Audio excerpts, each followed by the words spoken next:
Palisades Tahoe has the reputation of being the best ski resort in Lake Tahoe.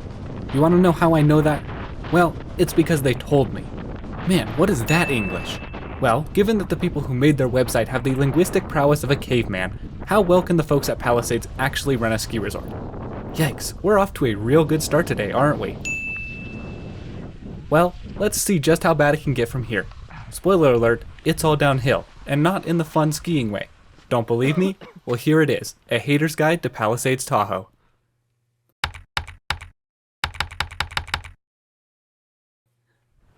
I swear I've kicked off every Tahoe ski resort hater's guide with the nightmare of just getting to the resort. I promise I'm not doing this intentionally. It's just one of those charming quirks of visiting any mountain in this neck of the woods. And let me tell you, from the bottom of my heart, Palisades takes the cake for having the most disgusting access road traffic of any ski resort I've ever been to, hands down. It tops any complaints I had about Northstar and Heavenly without even trying.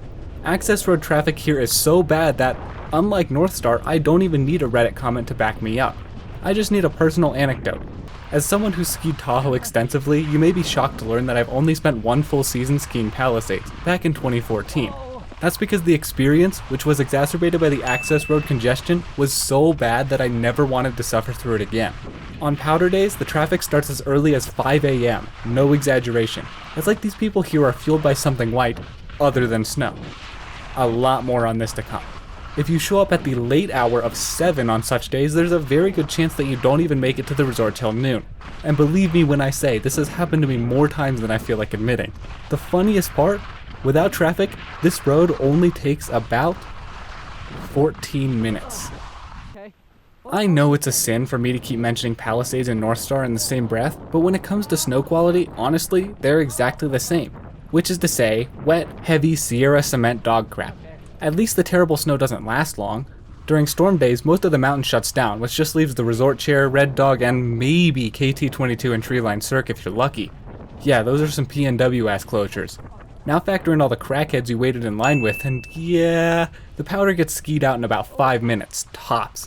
All of this while these idiots yell the same old, "Hey dude, I just want to let you know that I'm the best skier on the mountain" crap as they simultaneously faceplant right in front of you. Yep, storm days at Palisades are about as cozy as life gets. Even outside of powder days, the mountain seems to always find brilliant excuses to always be at least half closed. At this point, it's borderline hilarious just how infrequently Broken Arrow and especially Silverado are open. Broken Arrow I can somewhat understand since it faces south, but Silverado is truly laughable. For context, KT's bottom terminal is lower than Silverado's, and that lift typically opens in December. Silverado, on the other hand, can go entire freaking seasons without opening. Usually the excuse to keep Silverado closed is too little snow, but in the 2023 season they kept Silverado closed for too much snow? Seriously, Palisades? That's like closing a water park for being too wet. Even beyond these two regular closures, Siberia, Headwall, and Summit will commonly go down for windhold midday. Red Dog and the Resort Chair are too low to actually be good on non-storm days and generally have trash snow anyway. So many of the remaining expert trails here take a ridiculous amount of time to traverse to for them to be practical. Plus, remember that the base-to-base gondola is completely freaking useless, so you really only have the luxury of choosing one side per day. At that point, on most normal days, trail options at Palisades become as extensive as a politician's list of fulfilled campaign promises. Among said trail options is Mountain Run. Look, I know the schoolmarm jokes are getting slightly out of hand at this point, but Mountain Run is like the final boss of all the schoolmarms out there. Imagine schoolmarm, but on the same substance your average Palisades local is on. That's Mountain Run. I think Mountain Run is the only ski run in the world that can single-handedly unite Reddit in its sheer insanity. Hell, this trail is so bad that it manages to somehow be congested even in the middle of the freaking summer. Side note, if you have a beginner in your group that you want to mess with, take them to ski the greens on the Alpine side. Don't worry, it'll all make sense once you get there. Alright, without getting too political, let's address the elephant in the room. A few years ago, the resort changed its name. This led to a lot of people speculating what the new rebranded name could be. I used to think that some of the more moronic names were suggested by someone a few hits short of a trip, but after seeing what the resort went with, in hindsight, maybe they were onto something. I mean seriously, they had to slap on a name that literally sounds like every third mall in America. I guess I shouldn't have expected much with a ski area that renamed one of the most unpopular lifts at the Resort Chair. What's next, renaming KT22 to the Difficult Lift? With the rebranding of the resort came the merger of Olympic Valley and Alpine Meadows, and a shiny brand new $65 million base-to-base gondola to link the two resorts. I didn't even think it was possible to drop $65 million and not see any improvements at all, but the folks at Palisades figured it out. Why in the world would you build such an unstable lift at one of the windiest resorts on the west coast?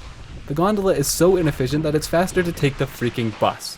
Seriously, who gave them the funds to build this thing? Oh wait, I remember now. You know, it all makes sense.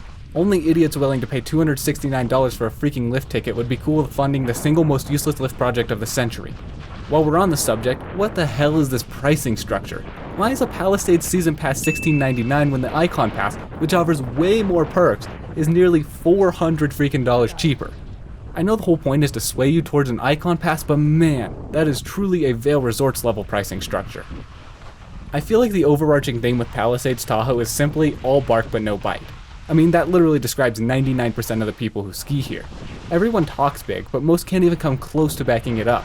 Yet, they'll take any opportunity to heckle you to death if you pause for a split second on a line. Hell, even the resort itself is guilty of this. They claim to be the spring skiing capital of the world, even though Mammoth, A-Basin, and heck, I guess even Killington all typically stay open longer. And don't even get me started on resorts outside of North America. Harkening back to the very start of this video, Palisades claims to be the best ski resort in Lake Tahoe.